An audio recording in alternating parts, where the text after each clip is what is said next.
오메가3에 대해서 말씀을 드리겠습니다. 오메가3면 한 가지라고 알고 계시는데 그 안에 포함된 거는 모두 세 가지가 있습니다. 일단 동물성 식품에서 나오는 가장 유명한 오메가3가 아마 DHA일 것 같아요. 광고에도 많이 나와서.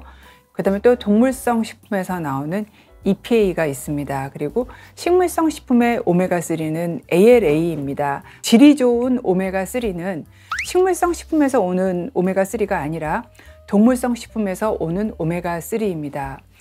식물에 들어있는 오메가3인 ALA는요, 우리 몸에서 EPA가 되고 그 다음에 DHA가 되거든요. 식물성 식품에 들어있는 오메가3가 우리 몸에서 EPA나 DHA가 되는 거는 한 10% 정도뿐이 안 돼요. 한참 동안 들기름이 유행할 때는 숟가락으로 막 퍼서 드신 분도 있는데, 이 ALA가 우리 몸에서 EPA와 DHA로 전환이 되긴 하는데 그 전환율이 매우 낮기 때문에 효율적인 건 동물성 식품에서 오는 EPA, DHA와 같은 오메가3가 훨씬 더 질이 좋다라고 여기서 말씀을 드리고 싶습니다. 자, 그러면 EPA와 DHA는 음식 중에서는 뭐 대표적인 게 등푸른 생선이죠. 그리고 생선으로 만든 생선 기름, 그리고 또 한동안 엄청 유행했던 크릴 오일도 많고요. 모유에도 굉장히 많이 들어 있습니다. 그래서 아기의 신경계 발달에 큰 도움을 주는 역할을 하죠. 그러면 이제 동물성 식품이 더 좋다고 말씀을 드렸어요. 그럼 얘네들이 하는 일이 같으냐? 둘 다 오메가3이긴 한데 하는 일이 좀 다르다는 거를 알게 됐습니다. 그래서 DHA가 하는 가장 큰 일은 시력이나 시각 발달을 도와주고 신경계 발달을 도와주는 반면에 EPA는 그런 쪽보다는 심혈관계 질환을 예방하는 역할을 합니다. 그러니까 똑같이 오메가3로 DHA와 EPA가 있어도 서로 하는 일은 약간의 차이가 있다. 가장 유명한 오메가3는 DHA예요. 왜냐하면 광고에 매우 많이 DHA란 말이 나왔기 때문에, 특히 어디에 많이 나오냐면 우유에 굉장히 많이 나와서 뭐 DHA가 첨가된 뭐 이런 말들을 굉장히 많이 들어보셨죠. 가장 인생에서 정말 필요한 시기는 언제일까요? 발달하고 있는 시기에 가장 도움이 되겠죠. 그래서 뭐 두뇌 발달은 보통 한 7살 이때까지 제일 많이 되잖아요. 생애 아주 초기에, 그리고 뱃속에 있을 때가 오메가3 중에서 DHA가 제일 중요한 기간이다. 그러니까 이때는 임신부가 잘 먹어줘야 되겠죠. 그러면 이제 DHA를 말씀을 드렸으니까 이제 EPA가 어떻게 우리 몸에서 염증을 조절하는지를 말씀을 드릴게요. 염증을 조절하는 역할을 하는 호르몬이 아이코사노이드라고 정의를 할 수 있습니다. 그런데 이제 우리가 EPA를 먹어주면 EPA가 우리 몸에서 아이코사노이드로 변환이 되는데, 여기 숫자를 보시면 3 아니면 5 계열의 아이코사노이드로 전환이 되고요. 그 다음에 오메가6를 드시게 되면은 2 계열, 4 계열의 아이코사노이드를 만듭니다. 그런데 오메가 6번이나 오메가 3번이나 둘 다 필수 지방산이라서 우리가 꼭 먹어야 되는 지방이에요. 우리 몸에서 만들어지지 않아요. 그런데 이 홀스 계열의 아이코사노이드는요, 우리 몸에 들어가서 염증을 조금 줄이는 역할을 하고요. 요 보여드리는 짝수 계열의 아이코사노이드는 우리 몸에 들어가서 염증을 올리는 역할을 해요.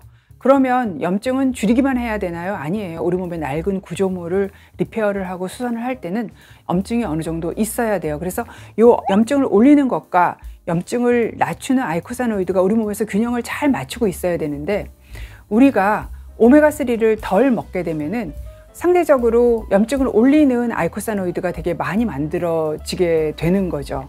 그런데 EPA가 주로 들어있는 거는 동물성 식품 중에서 등푸른 생선 정도라고 여러분이 다 알고 계시잖아요.